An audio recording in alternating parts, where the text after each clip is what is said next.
On this episode of Josh's Car Corner, the Audi is gone, and the time has come for me to reveal my new daily driver.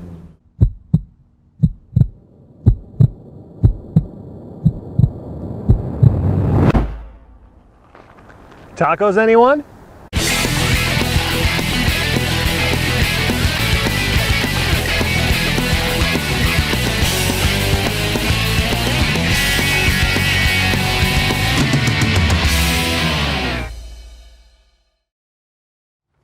Today you find me in Arizona's South Mountain State Park in South Phoenix, where I am standing next to my brand new 2009 Toyota Tacoma PreRunner.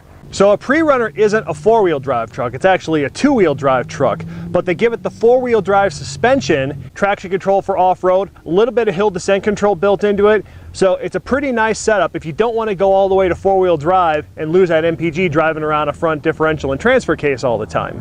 It was about a 2-month search for me to find this truck. I knew I wanted to replace the Audi with a truck, and I wanted something that was smaller, didn't want a full-size truck, it wouldn't have fit in my driveway, and driving it around in a big city like Phoenix would have just made things difficult, especially for my job where I have to park in a lot of tight spaces. So I wanted something smaller, didn't want a Ranger, I don't care for them. Colorados are cool, but they're really hard to find and they hold their value pretty well. I never even thought about a Dodge. Nissans aren't so attractive, so it really came down to the Tacoma. And going back as early as the 1990s, I was a huge fan of the Tacomas. When the first one came out in 1995, I had a subscription to Car and Driver magazine, and I saw them in there. I even remember going to my parents and saying to them, "Oh, could you buy me this truck? I'd be the happiest kid in the world," like they could afford to buy me a $25,000 truck back in the 90s. I was actually looking for the previous generation because the thing about the Tacomas, especially here in Arizona, is they hold their value really well. Even 15-year-old examples with over 200,000 miles are fetching $9,000 and $10,000. And I would have been perfectly happy to buy one of those examples. In fact, I looked at a couple, almost pulled the trigger on one, but it had a 4-cylinder, it was automatic, and it would have done okay on gas, but it wouldn't have given me the driving experience that I wanted. I couldn't bring myself to pull the trigger on it, and I'm glad I didn't, because then one day I was perusing around on some used car sites and I happened to find this one.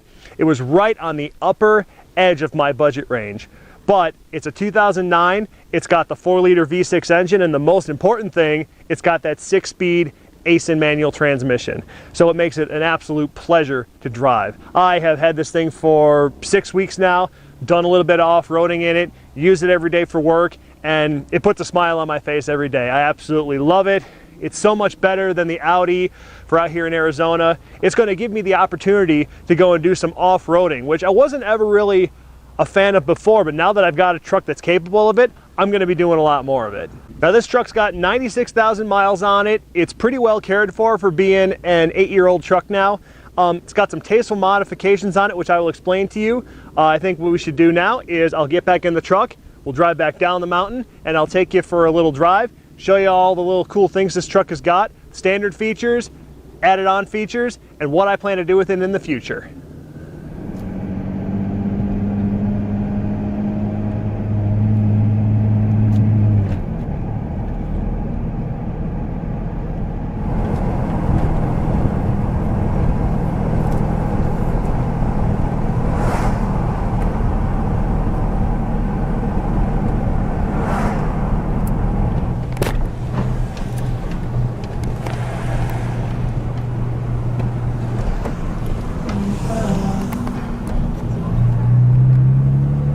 Arizona, home of speed bumps. So they started calling this truck the Tacoma in 1995 when they redesigned it. Before then it was just the Toyota truck. Actual fact, this truck is only known as a Tacoma in the United States and Canada. Everywhere else in the world, it's known as the Hilux, and has been for a very long time. They decided to call it the Tacoma in here because I guess it would emote more personal connection to it, because Tacoma, Washington mountains, off-road truck, yada yada, you get it.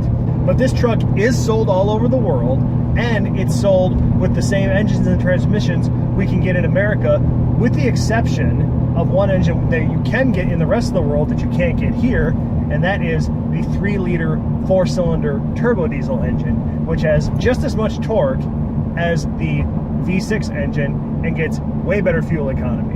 And why we never got that engine, I have no idea, and it really bugs me that it's just across the border a couple hours away in Mexico and I can't have it.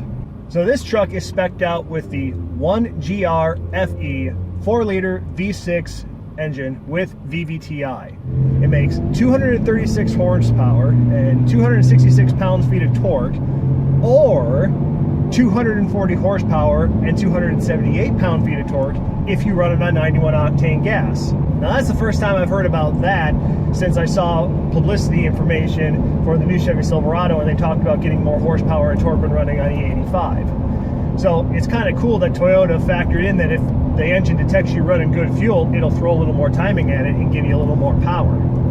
Now it's a really good engine. It's got 10-to-1 compression, which is excellent for something that runs on 87 octane. It does have variable valve timing, but in this particular layout, it only does the valve timing on the intake cam. The exhaust cams are fixed. Now later versions of this engine that came in the 4Runner do have variable exhaust timing too, and they can make up to 285 horsepower.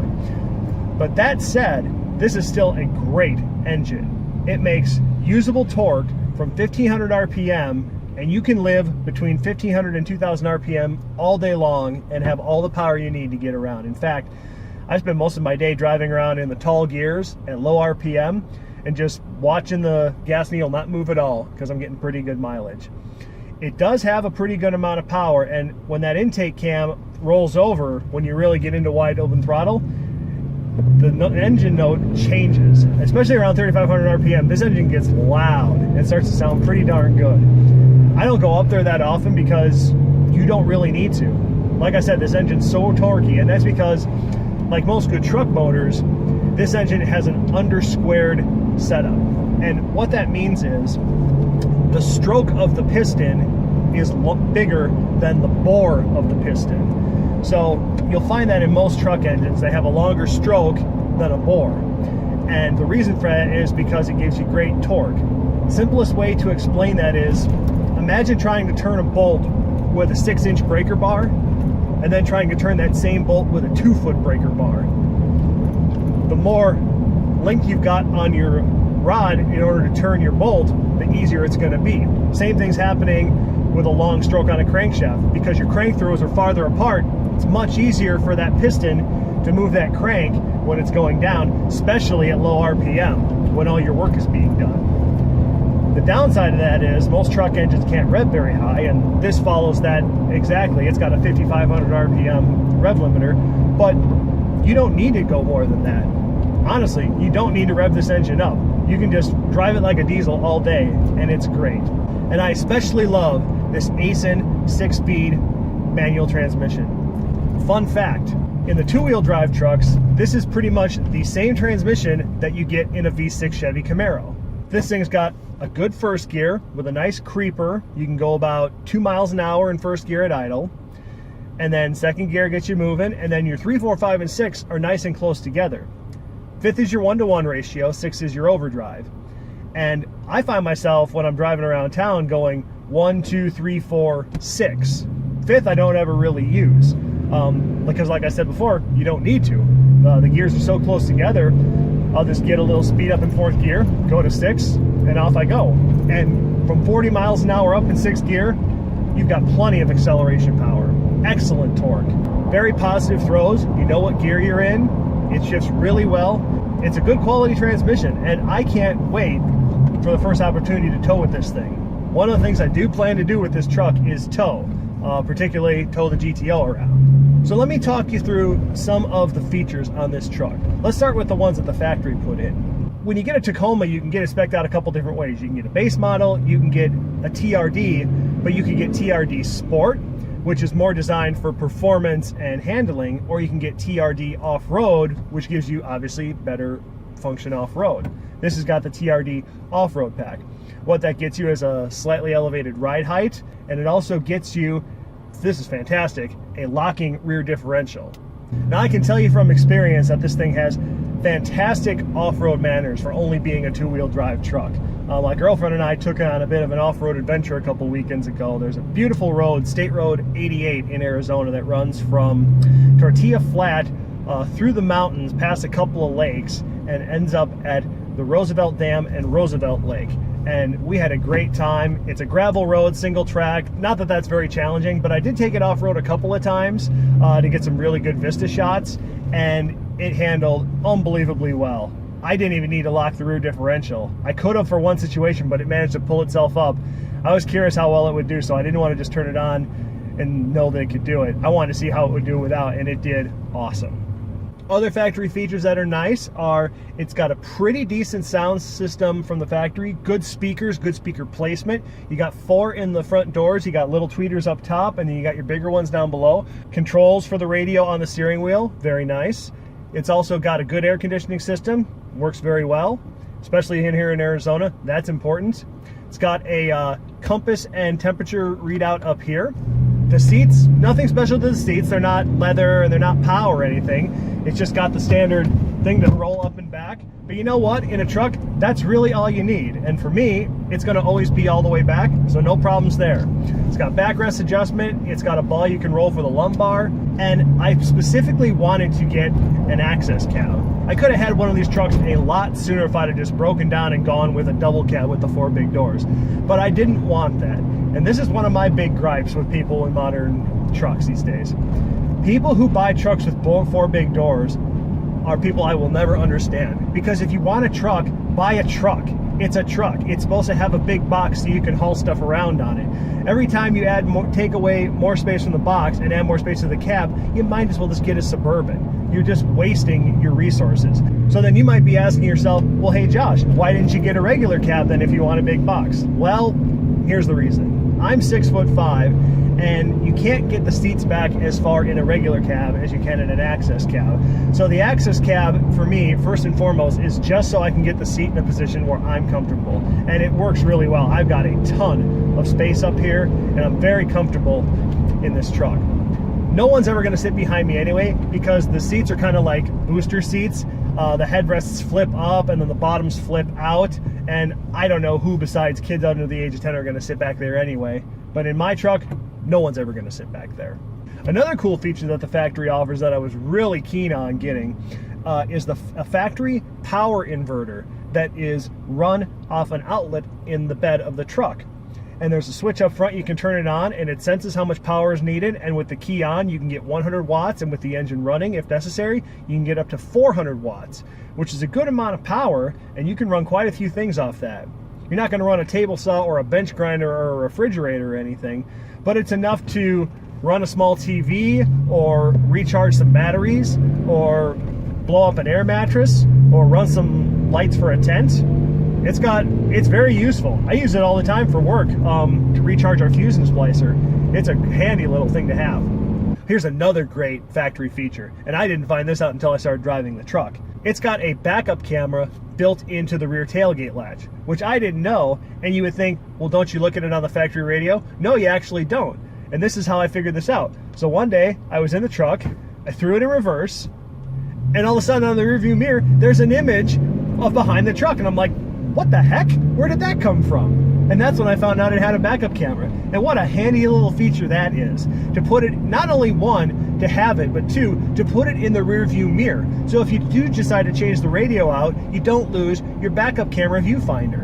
And it's a good enough picture that I can make out what's behind me. It's gonna be great for backing up to a trailer or backing into tight spaces. It just gives you an extra angle that's really handy to have, and I really approve of that feature. And for a 2009 on a Toyota, I think that's really, really trick that they did that. Just shows that they were really thinking ahead. Gauges are pretty much standard, but it's got everything you really need. It's got a tachometer, speedometer, temp gauge, fuel gauge. You got a trip A and a trip B, so I use trip A for every mileage distance on a tank, and I use trip B for oil changes. Pretty simple. It's got power mirrors, and the previous owner also very nicely put on some little convex round mirrors on the outside edges so you can get a little better view of what's going on around you. It's got 2 power ports underneath the dash. It's got one where you flip down and it's specifically intended for power, and then also a cigarette lighter. And even the old Tacomas I was looking at, the 95 to 04s, even they had 2 power ports. And that's really forward thinking for 1995. I mean, nobody was doing that back then, but Toyota thought of it. Toyota really does think ahead on some things. And they give you so many cool options that a lot of the other manufacturers don't even consider, like a locking rear differential on a 2-wheel drive truck. That's brilliant. It gives you 80 to 90% of the off-road capability of a 4-wheel drive truck. Because when you got your 2 rear wheels locked and you can put the power down to both, you'd be amazed on how much you can do off-road and how many places you can get to with only rear-wheel drive. So we talked about the features that came from the factory. I want to talk a little bit about the features that came on this particular truck. The previous owner did some very tasteful modifications to this thing that I'm really happy with. First of all, he installed load leveling airbags in the back. Tacomas are notorious for the rear springs getting weak and wearing out, and then the back of the truck sagging. So he put the airbags in so you can raise the back of the truck back up. And if you're ever towing a trailer, which I will be someday, once you get the tongue weight on, you can pump up the bags even more, get the truck back to a factory ride height, gives you a safer platform for towing and driving. Another great thing he did is he replaced the factory Toyota radio, which is nothing special, with a halfway decent Pioneer unit. It's got a DVD player built into it, really cool. He even put in a bypass switch, so not that I do, but you could watch a DVD while you're driving. And it's got an aux jack, so I hooked my phone up to it, listen to music. It doesn't unfortunately have Bluetooth connectivity or hookups for HD radio or XM satellite radio. So on that basis, it's a little bit of a letdown, and eventually I'm going to end up replacing this thing because I've also noticed it doesn't fit in there as well as I'd like it to fit in there. For performance upgrades, he also installed a K&N air intake under the hood, and he put a MagnaFlow muffler underneath on the factory exhaust. He kept the factory TRD tip, which I approve because I really like the looks of that tip, but it's just got a little more of a throaty and a more rumbly sound. In some ways, it kind of reminds me of my old Grand Prix, which I wish I could have done an episode on and shown you guys that car, but it just gives me memories of that car and the way it used to make me feel. He did black out the badges on the truck, and I don't really understand why he did that because he didn't do a very good job, and the paint's starting to come off, and it doesn't look very nice, so I'm going to do something about that. Another really cool modification he did is he had custom HID headlamps and housings put in. My friend Nick told me that what he basically did is he got some depot housings, which is a pretty cheap aftermarket headlight, but then he had somebody custom put HIDs in them. And the HIDs work pretty well, but the ballasts aren't very good, so Nick's going to sell me some quality ballast and we're going to rewire that. I actually have a bunch of custom things I'm going to do to the front headlights because the parking bulbs didn't work at all when I got it. I got those working now, and I got some LED bulbs in there for the turn signals, and I'm going to redo the front and do some custom things to it, and you'll see that on a future episode of the show. Now, the factory rear taillights, the brake lights at least, are LED, which is a cool factory option from Toyota. And I also went to the trouble of putting LED lights in the rest of the back to finish it all out, so everything on the truck now is LED. I found a really cool new company to get LED bulbs from on Amazon, and they make a really nice quality bulb, even better than the ones that I put in the GTO 4 years ago. So I might be replacing some of the bulbs in the GTO with these bulbs from this new company that I found. Now you may say, oh Josh, what have you done? You bought a Japanese truck, you've gone foreign. But here's the thing. The Tacomas are all built in America. They're built in Texas now, but when they first started making them, they were making them in California. And this has always been a US produced truck. So in a way, I am buying American craftsmanship, which that's a thing I definitely approve of. And you know what? This thing is screwed together pretty darn well. I have very few complaints about how it's designed. The only ones I do have are, you can only turn the fog lights on when the headlights are on, which is stupid. Why not be able to turn the fog lights on when the parking lights are on? Why can't I do that when I choose to? However, you can easily modify that and be able to turn them on whenever you want. Another one is the buzzer that goes off when the passenger doesn't have their seatbelt on. Useful safety feature, except when you don't have a passenger in the seat and you do have heavy tools or a piece of equipment on the seat and it's just heavy enough to trip that sensor. So I'm driving down the road and it keeps telling me that the passenger needs to put their seatbelt on and there is no passenger. I wish I could turn that off. I think one of the big problems with trucks these days is that they're getting way too luxury specific, and they're getting way too far away from what they're supposed to be. Trucks are supposed to be trucks. They're utility vehicles. They serve a purpose. Now, there's nothing wrong with having a couple of, nice amenities like power windows and locks and mirrors and stuff, but having leather interiors and cup holders that heat and cool themselves and all this extra stuff, I think it's getting away from what a truck's supposed to be. A truck is supposed to be rugged, tough, dependable. And the great thing about Toyotas is you don't get a leather trim option. You can't get any of that extra top dollar stuff that you get on Chevys and Fords these days and Dodges, that I just sit there and say, well, what's the point of that? It doesn't really serve any purpose other than to draw gullible people into the showroom to buy their trucks. Trucks will always be, first and foremost, utility vehicles, and they serve their purpose by performing work for you. This thing will be able to do everything I ever need in a truck, and it's a great vehicle to drive. Future upgrades for the truck include, well, I want to finish making those HIDs work properly. There's halos that are in there for parking lamps and they don't work at all. I got to get those working. I want to customize what the rest of the bulbs do and make it a little more unique. I want to take that onboard air pump for the bags and I want to tee it off, and I want to be able to connect a remote line so I can fill tires with it. I think that would be a really cool feature to have. I'd like to get a cover for it, a roll-up cover so I can cover the bed. I already did my part to keep my tailgate from being stolen. That's a big problem in Arizona. People, drug users and cokeheads and just poor people steal tailgates off of trucks because it's really easy. If they're unlocked, you can just fold it down, rotate it, undo the hinges, and walk away with a tailgate. Well, somebody on the Tacoma World Forum, which I'm now a member of, had come up with a brilliant thing to prevent you from doing that. There's a company that sells radiator hose clamps that need a special key to take them on and off. You take the key off and then it's just a 4-point head that no normal tool is going to be able to get off. You put that around the end that can undo and pull out for the bed, and then no one can steal your tailgate. And I think that's just brilliant. $2 solution to keep your tailgate protected. Unfortunately, the tailgates don't lock on this generation of Tacoma. You can buy an aftermarket kit so it can lock and unlock with the doors. And now that I've got that $2 solution, I don't know if I need to do that. So that's going to do it for this episode of Josh's Car Corner. This has been a fantastic purchase for me. I consider this a better purchase than the Audi by leaps and bounds, just because it's going to be so much cheaper to maintain. It's so much more practical. It has so much more utility, and it's just as fun to drive. And you know what? I don't really care if you guys like it or not, because I love this truck. And I'm going to keep this one for a long, long time. And I will be able to, because Toyotas last for a long, long time. So next episode might be me doing something on this. Next episode might be doing something on the GTO. Fingers crossed it'll be the GTO, but until I find something out in a couple weeks, I won't know. So I'll let you know what's going on. Keep checking Instagram. Every once in a while I put things on there, let you know what's going on. And one more thing I need to point out is that you might have noticed that some of my videos are starting to have ads pop up on them if you've been going back and watching the old episodes.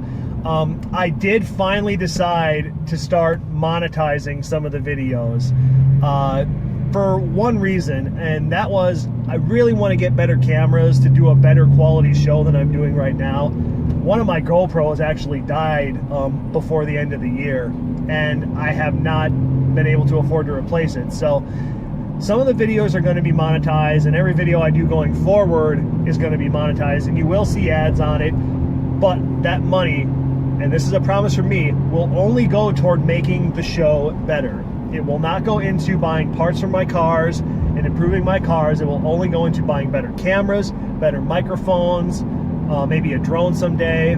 I just want to do a better show.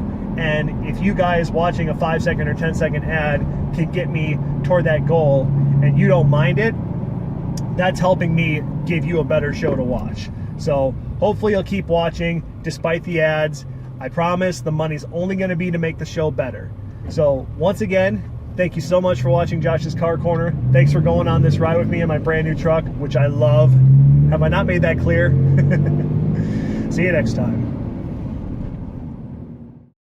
Hey, thanks for watching the show. If you like the show, let me know by clicking that subscribe button, and you can always follow what's going on with the show on Instagram at Josh's Car Corner. One more thing I need to mention in this episode is where I bought the truck. I bought it at Mesa Trucks and Imports in Mesa, Arizona. And I need to mention this for a very specific reason. They were excellent to deal with. Bruce, the main dealer, is a very nice guy. And what's great is they gave me a 3-month warranty on the truck, which I've had to use already. In the time I've owned it, a faulty brake switch was replaced for me. Some bolts that were missing from one of the back door latches had been replaced. And they also replaced 2 of the mounts for the cab in the back, because the cab wasn't sitting flush with the truck bed, and that was all covered. And I don't know many used car dealers who would do that for you, so I really got to send my hat off to them. They're not paying me to say this. This is just how I feel. So just want to let you guys know that. And if you want to give them a call, it's 480-649-3030. They're in Mesa. They have plenty of trucks on the lot all the time. They always have a couple of Toyota trucks up there too, if that's what you're looking for. See you later.